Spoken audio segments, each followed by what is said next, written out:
Hello and welcome to the Journal. Today we're in one of the many historical sites in Jerusalem near the Temple Mount, and we will be taking a tour of the Western Wall. Why do Jewish people face the Western Wall during their prayers?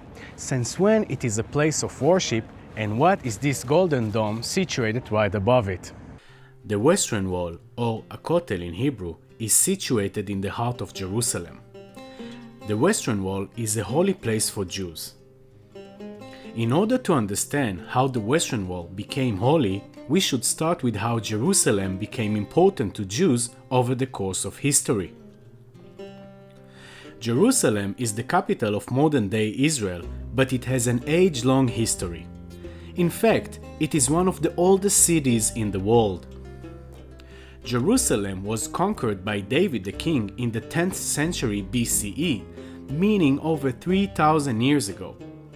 But actually, the connection of Jews with the city of Jerusalem predates the reign of David.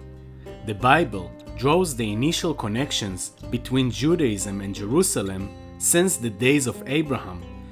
As described in the first book of the Bible, the book of Genesis, Abraham was asked by God to go and sacrifice his beloved son Isaac at the top of Mount Moriah. This is where the later King Solomon, the son of David, built the fourth temple at the 10th century BCE. Where is Mount Moriah? Where was the first temple that was built 3,000 years ago standing now? Right above the Western Wall. And in the present day, as we can see, what now stands here is the Golden Dome. So, you might wonder, what is the Golden Dome and what is underneath the dome? The Golden Dome is a structure that covers the foundation stone, Even Ashtiyah in Hebrew. According to Jewish tradition, the foundation stone is the stone from which the world was founded, and it is considered to be the navel of the world. Based on that, Jerusalem is therefore said to be the place where the world was created. The foundation stone was the heart of the temple, in the most sacred part, which is called the Holy of Holies, and on top of the foundation stone, the Ark of the Covenant was placed. The Temple Mount is not only the beginning and center of the world, it is also the place from which light comes into the world.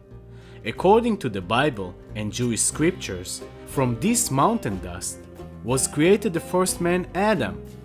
Noach came here to make a sacrifice. Abraham expressed his loyalty and faith to God. Jacob dreamt about angels ascending and descending on a ladder and consequently consecrating and offering a sacrifice upon. King David didn't choose Jerusalem for no reason. He chose Jerusalem as the capital for the Jewish people and the specific place to build a temple because he knew the significance of it.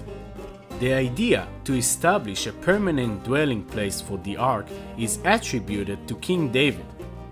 David took a series of steps to start the project, purchasing the land, gathering building materials, and collecting donations. But since David's hands were considered unclean because of the blood he had shed in battles, he was forbidden to do so himself, and the noble task of building the temple was left to his son Solomon, who completed the temple in 950 BCE. The first temple stood firm for 400 years and was later destroyed by the Babylonian king Nebuchadnezzar in 586 BCE.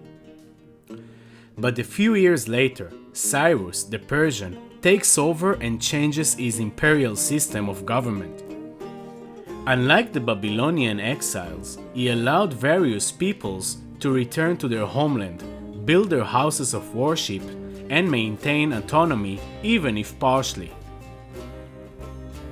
As a result of his political actions, 47 years after the first exile, in 539 BCE, the return of Zion took place, and the second temple was built in 516 BCE.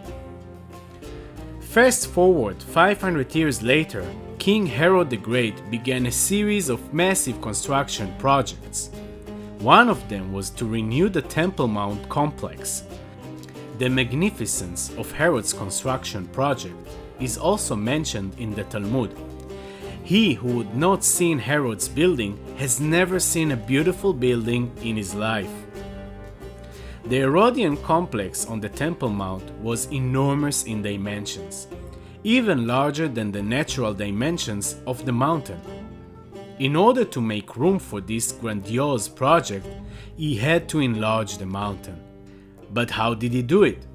Herod created 4 huge walls, the walls that surrounded the Temple Mount. These walls reached the height of the peak of the mountain where the foundation stone is. The empty spaces created between the artificial walls and the natural mountain were filled with earth, rocks, arches, vaults, and underground spaces. If so, the entire western wall is nothing more than an external retaining wall and not part of the temple itself. So how did this wall survive the destruction of the temple by the Romans? With the suppression of the Great Rebellion of Bar Kokhba in the year 70, the Romans, led by Titus, destroyed the entire city. Following this event, the Jews were forbidden to settle in Jerusalem. As part of the general destruction, the magnificent Herodian temple was also destroyed. The destruction and looting have been commemorated by the construction of the Arch of Titus, which exists to this very day in Rome. The arch was erected to tell the story of the Romans' victory over Jerusalem. On the engraved gate is a relief of the caravan of captives from Judah, carrying some of the temple vessels, the menorah, the showbread table, and the silver trumpets. After the destruction of the temple, Jews were forbidden to approach the Temple Mount and the foundation stone by the various rulers of the city, Christians and Muslims alike. Under these conditions, Jews approached all the walls and not necessarily the western wall. Over the centuries, in a gradual process, the western wall became the holiest point. The main reason for this is because the western wall is closest to the part of the temple known as the Holy of Holies. According to the old scriptures, the dwelling of God in this world, Shekhinah in Hebrew, never left the Holy of Holies, and that's why Jews are drawn to this particular wall. When the Romans destroyed the Second Temple in the year 70, a specific prayer was added to the Jewish prayer taking place 3 times daily. Since then, Jews are praying to God to raise up Jerusalem from its ashes and build it again for eternity for the sake of God's dwelling, 3 times a day and for nearly 2,000 years.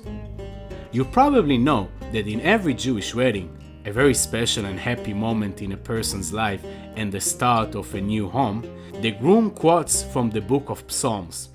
"If I forget you, O Jerusalem, may my right hand forget its skill. May my tongue cling to my palate.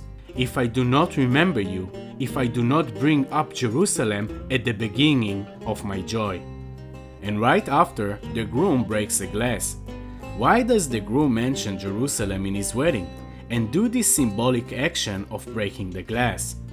This quote from the book of Psalms is to express that the joy is incomplete if we do not remember that Jerusalem is not yet fully built on the spiritual level. And the significance of the breaking of the glass is to commemorate the destruction of Jerusalem.